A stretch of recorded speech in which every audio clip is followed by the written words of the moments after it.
अगस्त माह में एक बार पुनः हम लोग योगेश्वर श्री कृष्ण जी महाराज का जन्मोत्सव मना रहे हैं। वही भगवान कृष्ण जिन्हें पौराणिकों ने लीलाधर, रसिक, गोपी प्रेमी, कपड़े चोर, माखन चोर और न जाने क्या क्या लिखा, जिससे उनका मनोरथ तो पूरा हो गया, लेकिन कहीं न कहीं योगीराज भगवान श्री कृष्ण का वास्तविक चरित्र नष्ट हो गया। कृष्ण इस संसार के महायोगी थे, जिसका कोई दूसरा उदाहरण इस दुनिया में नहीं है। योगेश्वर भगवान श्री कृष्ण ने वेद और योग की शिक्षा उज्जैन स्थित महर्षि संदीपनी के आश्रम में रहकर हासिल की थी।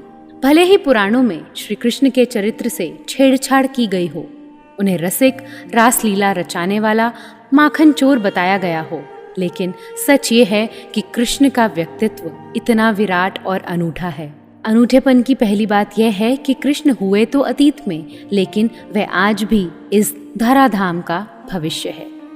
कृष्ण इस संसार के अकेले ही ऐसे व्यक्ति हैं जो धर्म की परम गहराइयों और ऊंचाइयों पर होकर भी गंभीर नहीं हैं, उदास नहीं हैं, रोते हुए नहीं हैं। वरना जीसस हो या बुद्ध या मोहम्मद हो या महावीर, संसार में सभी दुखी नजर आए। यहाँ तक कि अगर कृष्ण को छोड़ दें तो अतीत का सारा धर्म उदास आंसुओं से भरा हुआ है, लेकिन कृष्ण इस दुनिया के अकेले ऐसे योगेश्वर हैं जो सदा हंसते हुए, मुस्कुराते हुए पाए गए। जीसस के संबंध में कहा जाता है कि वह कभी हंसे नहीं। शायद जीसस का यह उदास व्यक्तित्व और सूली पर लटका उनका शरीर ही दुखी लोगों के लिए बहुत आकर्षण का कारण बन गया। महावीर या बुद्ध बहुत गहरे अर्थों में जीवन के विरोधी हैं। कोई और जीवन है, कोई परलोक, कोई लोक है, कोई और मोक्ष है, कहते कहते चले गए।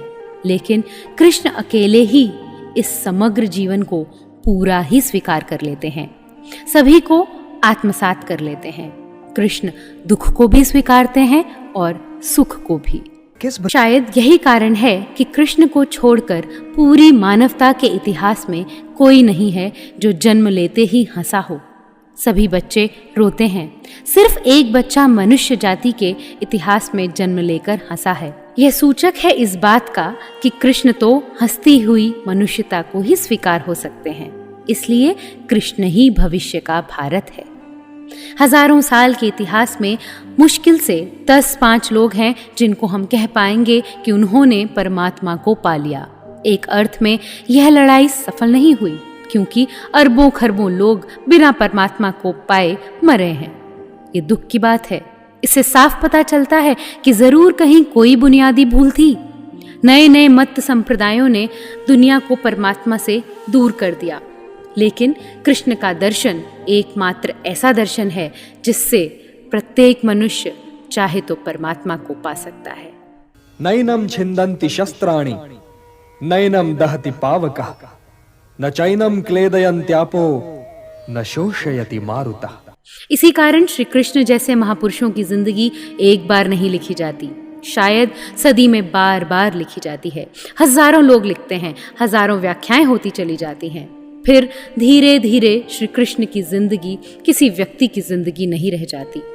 तब श्री कृष्ण पुजारियों के व्यापार हो गए, संस्थाओं की दान पेटियों में कान्हा बन जाते हैं, वे राधा के प्रेमी हो जाते हैं, वे रासलीला के श्री कृष्ण बन जाते हैं, वे गोपियों के कान्हा हो जाते हैं, फिर वे गीता के वो कृष्ण कहाँ रह जाते हैं जो मानवता को कर्मयोग का रास्ता दिखाते हैं।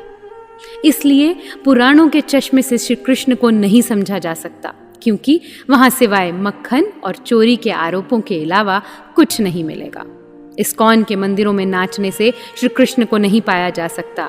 इसके लिए अर्जुन बनना पड़ेगा, तभी कृष्ण को समझा जा सकता है। जिसे सत्य असत्य का ज्ञान है वही परमात्मा के निकट है। श्री कृष्ण जैसा कोई दूसरा उदाहरण फिर पैदा नहीं हुआ।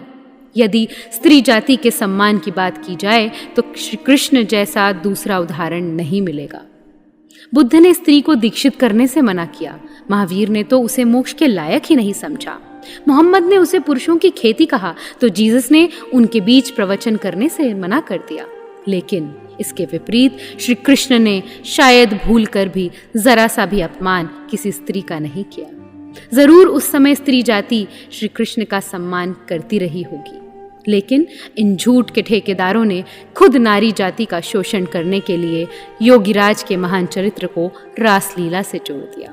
जो समझने की बात थी उसे कोई समझ नहीं पाया। भला कहाँ रासलीला और कहाँ युद्ध का मैदान, उनके बीच कोई तालमेल नहीं है। इसलिए श्री कृष्ण के एक एक चेहरे को लोगों ने पकड़ लिया। जिसे जो चेहरा अच्छा लगा उसी को छांट लिया, बाकी चेहरों को उसने इनकार कर दिया। जबकि कृष्ण एक ही है, उनका एक ही रूप है और वह है योगेश्वर श्री कृष्ण। इसलिए भविष्य के संदर्भ में कृष्ण का बहुत मूल्य है और हमारा वर्तमान रोज उस भविष्य के करीब पहुंचता है जहां कृष्ण की प्रतिमा निखरती जाएगी और एक हंसता हुआ धर्म, एक नाचता हुआ धर्म जल्दी निर्मित होगा। एक नए युग का आरंभ होगा। दुनिया के लिए योगेश्वर कृष्ण की बड़ी सार्थकता है। जब सबके मूल्य फीके पड़ जाएंगे और द्वंद्व भरे सब मत संप्रदाय पीछे अंधेरे में डूब जाएंगे या इतिहास की राख उन्हें दबा देगी, वो खत्म हो जाएंगे, तब भी श्री कृष्ण जी का अंगार चमकता हुआ रहेगा, तब भी सनातन धर्म का सूर्य चमकता रहेगा। आप सभी को योगेश्वर श्री कृष्ण के जन्मोत्सव की हार्दिक शुभकामनाएं।